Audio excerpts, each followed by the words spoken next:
Hello friends. तो आज हम इस वीडियो में इंट्रोडक्शन एक्सरसाइज 1.3 देखने वाले हैं। तो यहाँ पे मैं 1.3 में जो कॉन्सेप्ट यूज होने वाले हैं आगे उसके बारे में बताने वाला हूँ। अगर आपने मेरे अगले वाले इंट्रोडक्शन वीडियोस नहीं देखे हैं, exercise 1.1 introduction and exercise 1.2 introduction, तो आप जरूर से देख लेना, क्योंकि मैंने वहाँ पे बहुत सारी टॉपिक्स है जिसको मैंने प्योर डिटेल में समझाया हुआ है। तो अगर आपने वो देखा होगा तो आपको ये समझना बहुत आसान हो जाएगा। अभी देखते हैं 1.3 में क्या है इंट्रोडक्शन में। तो सबसे पहले बात आएगी सबसेट की।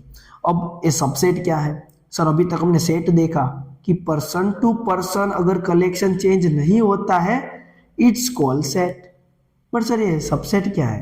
तो बच्चों सबसेट कुछ नहीं है, बस उसी तरह का है कि नाम जैसा है वैसा ही काम है, सबसेट। यानी कि सेट के बारे में कुछ है। क्या है? मैं एक एग्जांपल लेता हूं। कोई सेट ए है और उसके अंदर एलिमेंट्स है 1 2 3 4 एंड 5, है ना। और मैंने एक सेट बी लिया हुआ है, उसके अंदर एलिमेंट्स लिए मैंने 2 3 एंड 6। सॉरी, मैं अभी लेता हूं 2 3 एंड 4। सॉरी, अब नेक्स्ट। और सी सेट भी कंसीडर कर रहा हूं, उसके अंदर एलिमेंट्स है 1 3 एंड 6। और एक डी और एक सेट कंसीडर कर रहा हूं जिसके अंदर कोई एलिमेंट्स ही नहीं है, एम्प्टी सेट है। मैं 5 से भी डिनोट कर सकता हूं, या तो सिर्फ कर्ली ब्रैकेट 5 सेट बोलो, वॉइड सेट बोलो या नल सेट, सारे नाम याद रहने चाहिए आपको। तो मैंने 4 सेट लिया हुआ है। अब मुझे आपको समझाना है सबसेट क्या है। तो बहुत ही आसान डेफिनेशन है। सबसेट की डेफिनेशन ऐसी है, अगर मुझे चेक करना हो कि B is a subset of A। Sir ये सबसेट क्या है, उसको डिनोट कैसे करते हैं, उसकी डेफिनेशन और उसका नोटेशन देख लेते हैं। सबसेट की डेफिनेशन ये है कि a set A is said to be a subset of B। Set A को B का सबसेट तभी बोला जा सकता है कि every element of set A को B का सबसेट तभी बोला जाएगा, A सेट के एवरी एलिमेंट है is also an element of set B। यानी कि सेट A के सारे एलिमेंट सेट B में है, तभी हम बोलेंगे A is subset of B। और उसको डिनोट कैसे करते हैं? तो कि डिनोटेड बाय, नोटेशन है U जैसा नोटेशन है, लेकिन राइट की तरफ इस तरह से। अगर A is subset of B उसको मुझे लिखना हो तो ऐसा होता है, A is subset of B। अगर मैं इसको रीड करूं तो किस तरह से रीड होता है? A is A subset B। मतलब कि इसके एवरी एलिमेंट, एवरी लिखा है, कोई एलिमेंट बाकी नहीं रहना चाहिए। एवरी एलिमेंट किस में होने चाहिए? सेट B में। ये सारे एलिमेंट सेट B में होने चाहिए, तभी हम लिख सकते हैं A सबसेट B। इतना क्लियर हुआ? अगर मैं इसी डेफिनेशन को मैथमेटिकली लिखूं तो किस तरह से होगा? तो मैथमेटिकली अगर हम लिखे ना, तो मैं आपको एक नोटेशन समझाता हूं। उल्टा A लिखा है मैंने, देखो उल्टा A, उसका मतलब फॉर एवरी होता है। क्या होता है? For every. कोई भी बुक में देख लो तो उसका मतलब होगा for every. For every element A belongs to set A। ए मैंने क्या लिखा है? एलिमेंट। कोई भी सेट हो सकता है, उसके जो भी एलिमेंट है मैंने उसका एक जनरल नोटेशन यूज किया हुआ है, जनरल नोटेशन। और इधर क्या है? सेट। अब क्या कि सारे एलिमेंट से एवरी एलिमेंट है सेट A के, वो किस में होने चाहिए? इंप्लाइज वो B में होने चाहिए। A सेट में से कितने भी एलिमेंट लूं, B सेट में आ गया तो मैं बोल दूंगा A is subset of B। ये मैंने वर्ड में लिखा था, ये मैंने मैथमेटिकल डेफिनेशन लिखा। अभी हम इधर क्वेश्चन देखते हैं कि क्या B A का सबसेट है। तो B को A का सबसेट होने के लिए B के सारे एलिमेंट्स A सेट में होने चाहिए। चेक करो, B में 2 है, A में 2 है, G है, 3 है तो इसमें भी है, 4 है तो है। तो B is subset of A, यानी कि B पूरा सेट A के अंदर है। A सेट के अंदर B के सारे एलिमेंट्स है, ऐसा हुआ ना। तो इधर मैंने देखो कौन सा लिखा, एक सेट लिखा, इधर भी क्या लिखा, सेट, तो बीच में कौन सी साइन आएगी, सबसेट। क्लियर हुआ। अब चेक करो, सी क्या ए का सबसेट होता है, सी है वो ए का सबसेट होता है। तो देखो सी को ए का सबसेट होने के लिए 1 है तो इसमें 1 है, 3 है तो इसमें भी 3 है, इधर 6, यानी कि 6 जो है वो सेट सी में तो है, लेकिन बट 6 नॉट बिलोंग्स टू ए। इधर मैंने बोला था ना कि सारे एलिमेंट्स सामने वाले सेट में होने चाहिए, लेकिन 6 जो है वो सी सेट में है लेकिन 6 ए में नहीं है, इसीलिए सी इज नॉट सबसेट ऑफ ए। ऐसा नोटेशन यूज होता है जब भी सबसेट ना हो। अब चेक करते हैं क्या डी जो है वो ए का सबसेट होगा, डी है वो ए का सबसेट होगा। तो डी को ए का सबसेट होने के लिए डी सेट के सारे एलिमेंट्स, डी सेट के सारे एलिमेंट्स ए में होने चाहिए। आप हंसने लगोगे, सर क्या बात कर रहे हो, एक एलिमेंट नहीं दिख रहा डी में और आप बात कर रहे हो इसमें होना चाहिए। तो अगर एलिमेंट आपको नहीं दिख रहा तो मुझे आप ऐसा भी एलिमेंट फाइंड करके दे दो कि सेट डी में हो लेकिन वो सेट ए में ना हो। तो आप बोलोगे सर ऐसा कोई एलिमेंट ही नहीं है कि हम ऐसा बता दे कि ए एलिमेंट डी में है लेकिन वो एलिमेंट ए में नहीं है, ऐसा हम नहीं बता सकते, इसलिए कंपलसरी हमें बोलना पड़ेगा डी इज सबसेट ऑफ ए। कोई ऐसा एलिमेंट मुझे नहीं मिला डी सेट में से कि जो ए में ना हो। इधर कॉन्ट्राडिक्शन वाली डेफिनेशन यूज होती है। तो इधर मतलब क्या हुआ कि जो एम्प्टी सेट है वो सारे सेट, कोई भी सेट ले लो, कोई भी सेट ले लो, सबका सबसेट होगा। एम्प्टी सेट किसी भी सेट का सबसेट होगा। क्यों? क्योंकि एम्प्टी सेट में कोई एलिमेंट सी नहीं है, तो मैं कोई एलिमेंट है ही नहीं, तो वो मैं एलिमेंट दूसरे सेट में नहीं ऐसा दिखा भी नहीं पा रहा हूं, इसलिए वो सबका सबसेट होता है ना। तो ये जो डी सेट है एम्प्टी सेट, ये भी एक सेट ही है, बताया ना, वो एम्प्टी सेट है, और इधर भी एक सेट है। तो हमें एक बात और पता चली जो नोट डाउन करेंगे कि एम्प्टी सेट है is subset of every set, है ना। Empty set is subset of every set, ये बात याद रखना। एम्प्टी सेट सबका सबसेट होता है, किसी भी सेट का, वर्ल्ड में किसी भी लेके आओ सेट। अब दूसरा, अब क्या सी सेट है वो बी का सबसेट हो सकता है? सी सेट में 1 है लेकिन वही 1 हमें बी में नहीं मिल रहा, इसलिए C is not subset of B. तो आपको सबसेट की डेफिनेशन पता चली। इस तरफ के सेट के सारे एलिमेंट पीछे वाले सेट में है तो बीच में नोटेशन लगता है सबसेट का। ओके, अब मैं बात करता हूं कि कोई सेट ए है वो खुद के या खुद का सबसेट हो सकता है। क्या ए सबसेट ए हो सकता है? डेफिनेशन तो ये है कि इधर वाले सेट में जितने भी एलिमेंट्स है वो ए वाले सेट में होने चाहिए, अगर है तो सबसेट है। तो सेट ए के एलिमेंट सारे ए में तो होंगे ही होंगे, तो ए का सबसेट होगा, बी का भी सबसेट होगा। इट मींस दूसरी बात ये पता चली कि कोई भी सेट बी है वो खुद का सबसेट होता है, यानी कि any set is subset of itself. कोई भी सेट खुद का तो सबसेट होगा ही ना, खुद के सारे एलिमेंट खुद के सेट में नहीं होते। तो दो बात हम याद रखेंगे कि एम्प्टी सेट किसी भी सेट का सबसेट है और कोई सेट खुद का सबसेट है। ये दो बात याद रहेगी ना। यस। अब क्या एम्प्टी सेट का सबसेट होगा? सर अभी तो बोला दूसरे वाली डेफिनेशन में कि इटसेल्फ खुद का सबसेट होता है, तो यस होता है ना, याद रहेगा।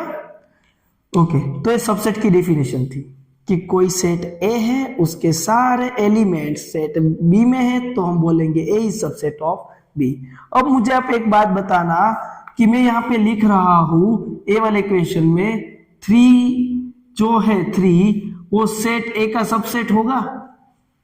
आप बोलोगे यस सर 3 सेट ए में आता है तो होगा, बच्चों यहाँ पे गलती मत कर लेना, इधर मैंने 3 ऐसा लिखा है, इट मींस ए हुआ एलिमेंट, ए क्या हुआ एलिमेंट, और इधर क्या है सेट। जब एलिमेंट हो इधर और सामने सेट हो तो बीच में साइन आती है बिलोंग्स टू की। कौन सी साइन आती है बिलोंग्स टू। अगर मैंने ऐसा लिखा होता कि ये 3 है, उसको करली ब्रैकेट लगा दिया, तो अब इसको क्या बोलेंगे सेट बोलेंगे। करली ब्रैकेट की वजह से इसको क्या बोलेंगे हम सेट। और इधर मैंने ए लिखा है तो ये पूरा एक सेट है, उसका एक एलिमेंट 3 है, क्या वो सेट ए के अंदर है जी है।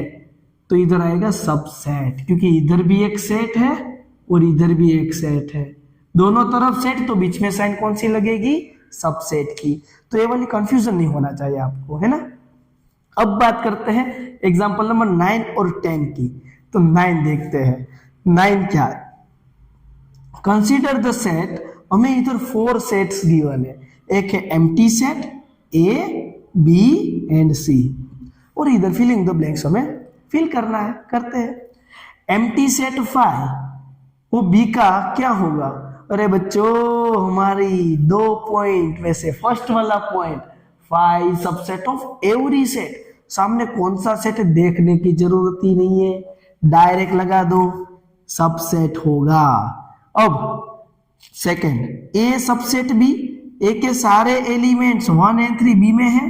देखो 1 मिला 3 नहीं मिला, it means is not subset B. Reason पूछा होगा तो हम क्या बोलते, रीजन पूछा होता तो 1 तो है लेकिन 3 नहीं है, इसमें से मैं 3 ले रहा हूं, 3 belongs to A but 3 does not belongs to B, यही रीजन है। सेट ए के सारे एलिमेंट बी में होने चाहिए, तभी हम बोल सकते हैं सबसेट, है ना। अब बात करते हैं इसकी, ए सेट सी सेट का सबसेट होगा, ए सेट सी का, तो ए के सारे एलिमेंट 1 एंड 3 सी में है जी है, तो इधर लिखेंगे सबसेट है। बी सी का सबसेट होगा, बी के अंदर ये 3 एलिमेंट है 1 5 9 1 5 9, यस, तो सी भी होगा। अब अगर ऐसा पूछा होता सी सबसेट बी, तो सी के सारे एलिमेंट 1 3 5 7 9 सारे एलिमेंट्स बी में होने चाहिए। 1 7 9 है लेकिन 3 और 7 नहीं है, तो इधर सबसेट नहीं होता। अगर फ्रेंड्स आपको समझ में आया हो तो वीडियो को लाइक करो और कमेंट करके मुझे जरूर बताओ यार, तो मुझे भी अच्छा लगेगा कि मैंने आपको सही से समझाया है। आपके रिव्यू मेरे लिए बहुत इंपॉर्टेंट है, तो आप मुझे कमेंट करके प्लीज बता देना। बात करते हैं एग्जांपल नंबर 10, क्या है, let a is equal to है A E I O U, B equal to है A B C D, is a subset of B. क्या ए बी का सबसेट है, तो ए के सारे एलिमेंट्स देखो ए ई आई ओ यू, इसमें से सिर्फ ए ही दिया हुआ है, बाकी कोई एलिमेंट्स नहीं है, तो बोला है नो, देन वाई, रीजन क्या है, हम बोलेंगे A is not subset of B. Reason क्या होगा, तो कि रीजन होगा सेट ए का एक ही एलिमेंट ले लिया मैंने ई बिलोंग्स टू ए, बट वही ई मुझे बी सेट में नहीं दिखा, इसलिए हम बोलते हैं A is not subset B. Same बात करते हैं सेकंड वाले क्वेश्चन की। तो सेकंड वाले क्वेश्चन में बच्चों क्या है, ऐसा है कि is B is a subset of A. क्या बी ए का सबसेट होगा, बी के सारे एलिमेंट्स में से मैं बी ले लूं तो बी ए में नहीं है, यानी कि B belongs to B but B does not belongs to A, इसलिए वो भी सबसेट नहीं है। तो ये 2 एग्जांपल देखा और ये थियरीज देखी। अब हम बात करते हैं एग्जांपल नंबर 11, सेम इसी कॉन्सेप्ट का है। बाद में हम इंटरवल को सबसेट को थोड़ा आगे देखेंगे इंटरवल के फॉर्म में। एग्जांपल नंबर 11 देखते हैं क्या है, let A B and C be 3 sets. 3 set है, ए भी एक सेट है, बी भी एक सेट है एंड सी भी एक सेट है। तो मैं आपको दिखा देता हूं कि ए भी सेट है, बी भी सेट है एंड सी भी सेट है, ओके, वो बात फिक्स है। लेकिन इधर लिखा हुआ है कि A belongs to B, it means क्या होता है पता है, ए बिलोंग्स टू की साइन का मतलब समझा देता हूं। बिलोंग्स टू का मतलब होता है कि ये जो एक है वो एलिमेंट होगा सेट बी का, क्वेश्चन समझ में आया? बिलोंग्स टू का मतलब होता है कि एक एलिमेंट है किसका, सेट बी का, इसीलिए बिलोंग्स टू की साइन होती है। तो यहां पे अगर हम कोई एग्जांपल लेना है हमें, क्यों मैं बताता हूं, and B is subset of A, यानी कि बी है वो सबसेट है सी का, B is subset of C है, इट मीन्स इसके एवरी एलिमेंट सेट सी में होने चाहिए, तभी सबसेट की साइन होती है। Is it true that A subset C? तो अगर ये दोनों है तो ऐसा पॉसिबल है कि ए जो है वो सी का सबसेट हो जाए, यानी कि इसके सारे एलिमेंट क्या सी में आ सकते हैं, वैसा क्वेश्चन पूछा गया है। अगर पॉसिबल है तो हमें प्रूव करना है, अगर नहीं है तो if not then give an example. तो ये नहीं होता है प्रूफ। मैं आपको एग्जांपल देता हूं।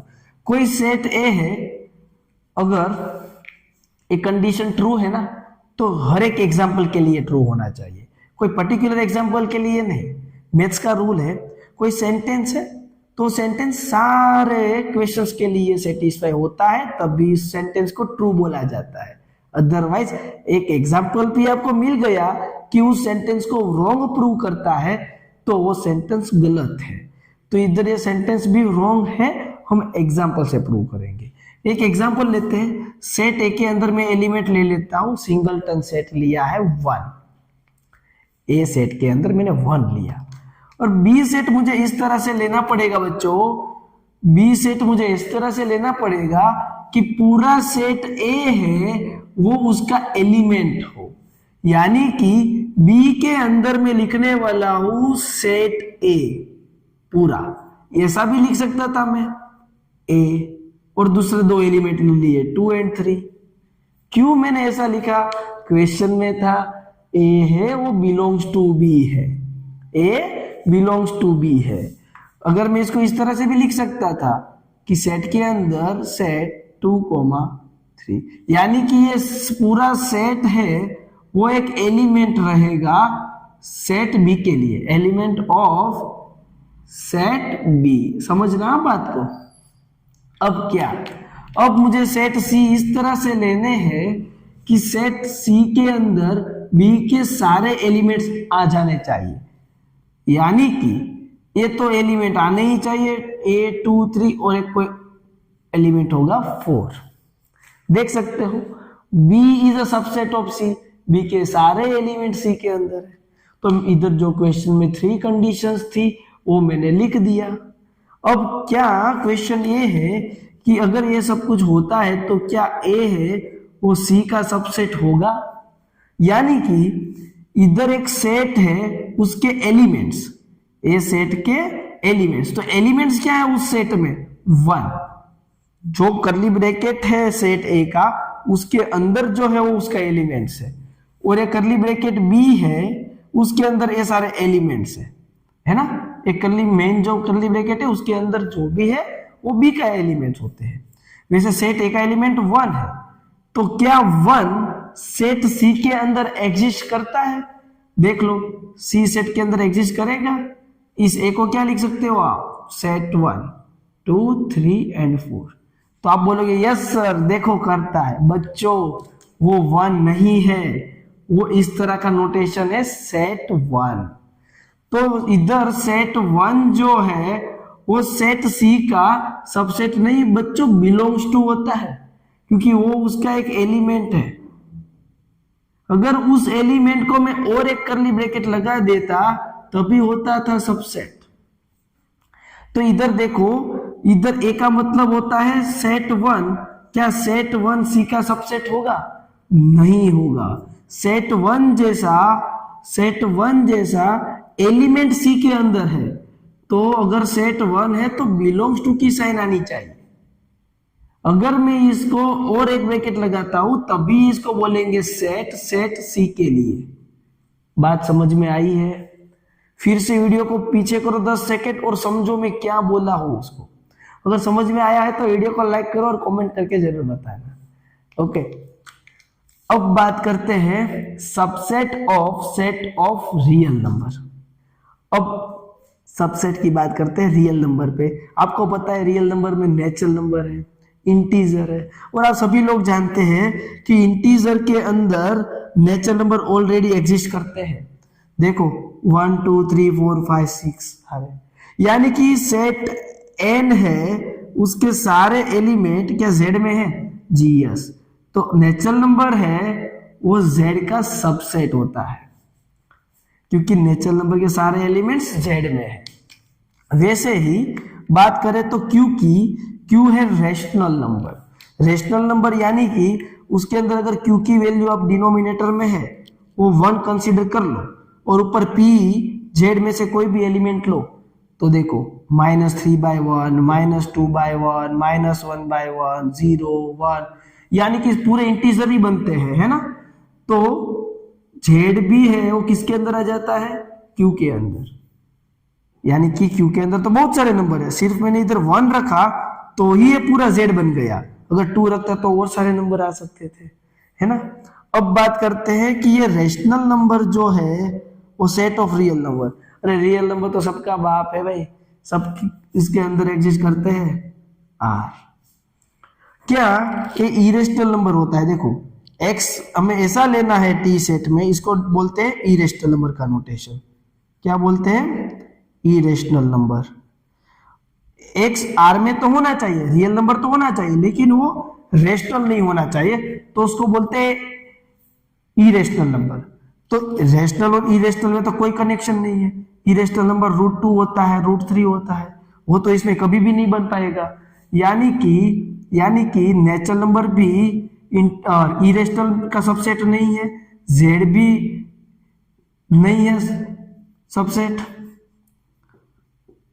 और रैशनल नंबर भी इरेशनल का सबसेट नहीं होता। लेकिन रियल नंबर का वो खुद होता है सबसेट, क्योंकि रियल नंबर के अंदर सारे सेट आने वाले हैं। तो ये हमने बात कर ली है real number, set of real number, जो सारे एक दूसरे के सबसेट होते हैं, है ना। नेचुरल नंबर जेड का जेड, क्यू का और क्यू आर का। ऐसा भी बोल सकते हैं हम, natural number is subset of R. Natural number सारे आर में तो आते ही है, जेड ऑल्सो आर का सबसेट है। डेफिनेशन क्लियर हुआ? ये समझ में आया आपको? अब बात करते हैं, बहुत ही इंपॉर्टेंट टॉपिक है कि interval as a subset on R क्या है वो। तो 4 टाइप्स के इंटरवल्स हैं। कितने टाइप्स के हैं बच्चों? 4 टाइप्स के। मैं आपको 4 टाइप्स समझाने वाला हूं क्या है। तो सबसे पहला है कि कोई भी सेट है, जैसे मैंने इधर लिखा close A to B, close A to B. आप बोलोगे सर आप क्या बोले? तो मैंने इधर बोला क्लोज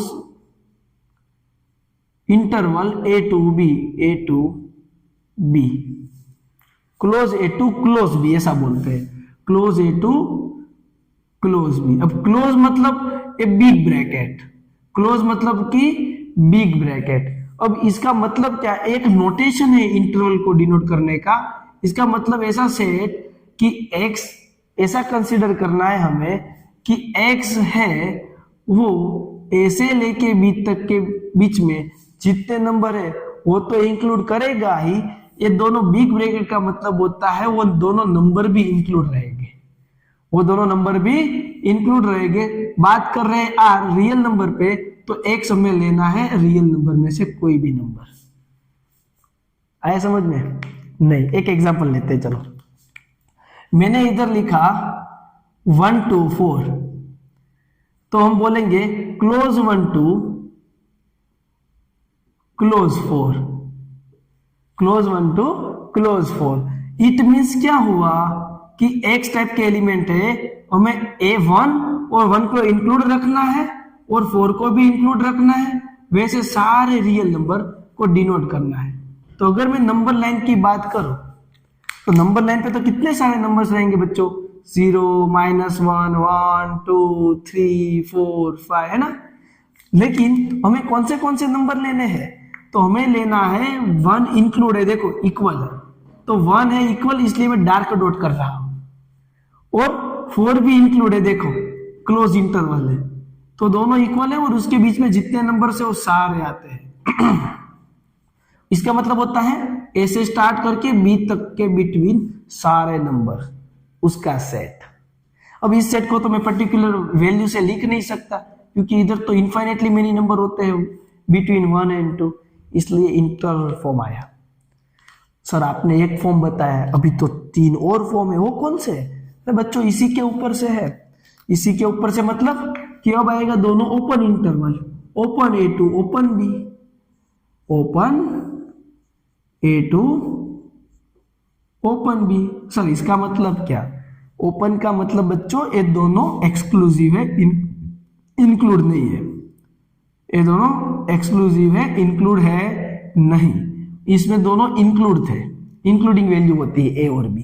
क्लोज ब्रैकेट, जब बिग ब्रैकेट देखते हैं ना तो वैल्यू क्या करना है हमें? इंक्लूडिंग करना है। अगर ओपन देखते हैं तो हम क्या करेंगे? हम एक्सक्लूसिव कर देंगे। क्या करेंगे? एक्सक्लूडिंग। तो वो वैल्यू हम कंसिडर नहीं करेंगे। इसको हम लिख सकते हैं सेट के अंदर x, और एक ही वैल्यू से स्टार्ट करना है x को, b तक ले जाना है, लेकिन सारे रियल नंबर ही लेने वाले हैं। नहीं सर एग्जांपल से ज्यादा समझ में आता है। तो ओपन 1 2 ओपन 4 क्या बोलते हैं? Open 1 2 open 4। अगर नंबर लाइन पे बात कर ले बच्चों तो इधर -1 0 1 2 3 4 5 एंड 6। बात करें तो ओपन 1 मतलब कि वो वैल्यू इंक्लूड नहीं है, तो ओपन राउंड करेंगे हम दोनों तरफ कि दोनों इंक्लूड है नहीं, और इसको हम कर देंगे ज्वाइंट। तो ये सारी वैल्यू का सेट उसको बोलते हैं सबसेट ऑफ रियल नंबर, क्योंकि ये पूरी लाइन जो है वो किसकी है? रियल नंबर की है। तो रियल नंबर का एक पोर्शन है ना, ये रियल नंबर का एक पोर्शन है, इसलिए ये भी सबसेट होता है रियल नंबर का, और ये भी सबसेट होता है किसका? रियल नंबर का। ओके सर आपने तो बता दिया कि एक क्लोज A2 क्लोज B, दूसरा बताया ओपन A2 ओपन B। अब दूसरे दो कौन से? अब तो आपके पास बचे नहीं, तो और मेरे पास है एक close A2 open B, close A2 open B। ओ सर इसमें क्या? इसका मतलब होता है बच्चों कि X टाइप के एलिमेंट उस X में A तो इंक्लूड है, लेकिन B के पास ओपन ब्रैकेट है तो B इंक्लूड नहीं है, सिर्फ A इंक्लूड होगा, और X हम रियल नंबर में से लेने वाले हैं। आया समझ में? अब इसकी अगर हम नंबर लाइन पे ही फिर से बात कर ले और इसी इंटरवल की बात करते हैं, क्लोज 1 2 ओपन 4, यानी कि आई थिंक मुझे जब तक पता है आप सबको पता चल चुका होगा कि सर क्या बात करने वाले हैं। ओपन 4 है, क्लोज 1 इंक्लूड है, 4 इंक्लूड नहीं है, उसके बीच वाले सारे नंबर्स। आया समझ में? अब लास्ट बात करते हैं, आप बोलोगे open A2 close B, open A2 close B। इसका मतलब होता है A एक्सक्लूडिंग है एंड B इंक्लूडिंग है, यानी कि सेट में बात करें तो A तो इंक्लूड नहीं है, B इंक्लूड है ना? अब क्या एग्जांपल? सर वही एग्जांपल फिर से। तो बच्चों 1 ओपन क्लोज 4, अगर नंबर लाइन पे बात करें तो 4 वाला राउंड जो है, 4 वाला राउंड जो डार्क आएगा और 1 वाला ओपन आएगा, और इसके बीच वाले सारे नंबर्स। तो ये सारे जो थे वो इंटरवल बोले जाते हैं इसको। अब मैं कहीं पे भी ऐसा लिख दूं कि क्लोज 3 2 4, तो आपको समझ में आ जाएगा 3 इंक्लूड 4 इंक्लूड, बीच वाले सारे भी नंबर इंक्लूड, है ना? तो ये स्टैंडर्ड नोटेशन है, इसको बोलते हैं इंटरवल फॉर्म। 4 टाइप्स के इंटरवल होते हैं, close interval, open interval, close open, open close. अगर ये समझ में आया हो, प्लीज सही में समझ में आया तो कमेंट करके जरूर बताना। अब हम देखने वाले हैं नेक्स्ट वीडियो में एक्सरसाइज 1.3 और सारे क्वेश्चंस करेंगे। अगर आपको मेरे वीडियो सारे चैप्टर के देखने हैं लाइन टू लाइन, इसी वीडियो के डिस्क्रिप्शन पे चले जाओ, प्लेलिस्ट मिल जाएगा, देख सकते हो। तो प्लीज कमेंट करना मत भूलना। मिलते हैं नेक्स्ट वीडियो में। Thank you friends.